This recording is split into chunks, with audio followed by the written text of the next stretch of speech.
क्या योगी बाबा के कंट्रोल से बाहर हुई पुलिस? ये पुलिस को कौन इतनी ताकत दे रहा है कि ये पूरी सरकार को फेल करना चाहते हैं। अखिलेश की सरकार में थी पुलिस की हवा टाइट। कभी हमने तो सपा बसपा की सरकारें आई, भाजपा की तमाम सरकारें देखी हैं, कहीं कोई घटना हुई तो उस पर कार्रवाई होती थी। योगी बाबा की पुलिस का कंट्रोल किसके हाथ में? दरअसल ये वो तमाम सवाल है जिन्हें विपक्ष ने नहीं उठाया, बल्कि सत्ता के विधायक नंद किशोर गुर्जर ने उठाकर अपनी ही सरकार को कटघरे में खड़ा कर दिया।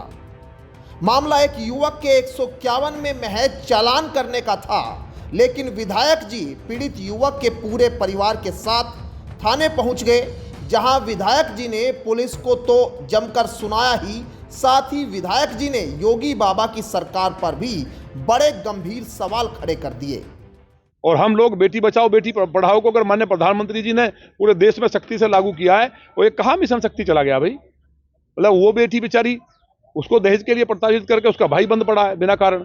ये बेटी घूम रही है, कई एक बेटी और अभी सुबह आई थी, उसके साथ गैंग रेप किया है, कोई सुनवाई नहीं। मैं खुद अपने लेटर पैड पे लिख चुका हूँ।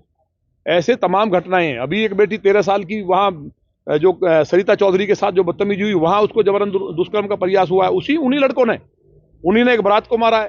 तो जो पूरा हालात खराब हैं, तो हमारा ये कहना है कि भाई इस पे अगर कुछ नहीं होगा, बहुत तकलीफ की बात है। पता नहीं क्यों इस तरह की हालत कर दी है। कभी हमने तो सपा बसपा की सरकारें आई, भाजपा की तमाम सरकारें देखी हैं, कभी अगर एक भी कहीं कोई घटना हुई तो उस पर कार्रवाई होती थी। आज इतनी गाय कट रही है, देख रहे हो आप लगातार। एक गाय अगर कहीं कट गई, गाय का कहीं किसी ने पूंछ भी काट दी तो चौकी सस्पेंड होती थी। आज पता नहीं कौन सी बात है, हजारों गाय रोज कट रही है गाजियाबाद में। तो इस पे कहीं ना कहीं जब तक ये नहीं हो जाएगा, इस बच्चे का हम पता करेंगे, हम तब तक बैठे हैं।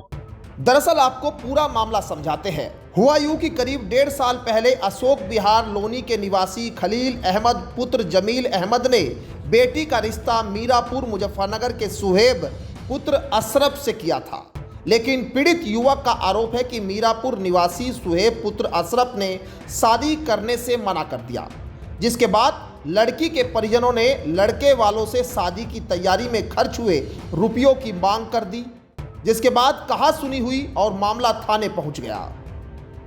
आरोप है कि थाने में दरोगा ने लड़की पक्ष के लोगों को फैसले का दबाव बनाया, तो लड़की के भाई को भी पुलिस ने हिरासत में ले लिया।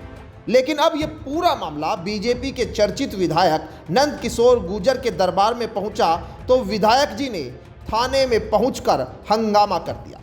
1.5 साल पहले हमारी बेटी का रिश्ता हुआ था मीरापुर से।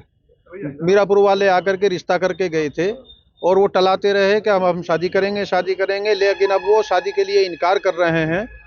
और जो मेरा 2-2.5 लाख रुपया जो खर्च हुआ है उसको देने से इनकार कर रहे हैं। और यहाँ आने के बाद वो आते हैं, मुझे टार्चर करते हैं। और नासिर हुसैन साहब ने मुझे जो है 8 दिन से टार्चर कर रखा कि तुम यहाँ आओ। और नासिर हुसैन साहब ASSI हैं। उन्होंने कहा कि जी यहाँ रात को 2 बजे तक भी फैसला होना है। फिर मेरे बच्चे को टार्चर करने के लिए 2 बार पुलिस भेजी और रात को 10 बजे उसे बिस्तर से उठवा करके, बुखार में बगैर कपड़ों के था वो, उसे रात को पीटते हुए यहाँ थाने ला करके बंद कर दिया। अब मामला थाने पहुंचा है तो विधायक जी अपनी ही सरकार में पुलिस पर बरस गए और आरोप लगाया कि पुलिस उनकी नहीं सुन रही। लेकिन विधायक जी ताव में अखिलेश सरकार की भी तारीफ कर गए और योगी बाबा के हाथ में पुलिस के कंट्रोल पर सवाल खड़े कर गए। उसके ये एक तरफा जिस तरह से पुलिस की ज्यादती है कि किसी को भी उठा के बंद करो, ये लॉनी में नहीं चलने वाली है। मेरा माननीय मुख्यमंत्री जी से भी पुनः कहना आपके माध्यम से, जिस तरह से उस बेटी के साथ हुआ सरिता चौधरी के, उसका एविडेंस मांग रहे हैं कि उसका बलात्कार क्यों नहीं हुआ, तभी एविडेंस माना जाएगा। ये जो हद पार कर दी है, केवल ये दिखा करके कि कमिश्नर से मेरा विवाद है, मेरा क्या विवाद है, ये दिखा करके पूरे गाजियाबाद में जो लूट, भूमाफियाओं का मकड़जाल, छिनैती, डकैती, जो अपहरण हो रहे हैं, जो बलात्कार दुराचार हो रहे हैं बहनों के साथ, बेटियों के साथ, उसको दबाया जा रहा है। आपको बता दें, बीजेपी विधायक नंद किशोर गुर्जर अपने बयानों को लेकर वैसे तो हमेशा सुर्खियों में रहते हैं, लेकिन इस बार योगी सरकार पर वो जिस तरह से फायर हुए हैं, ऐसा लगता है कि उनकी भी सरकार में कोई सुन नहीं रहा हो। Bureau report, news 18।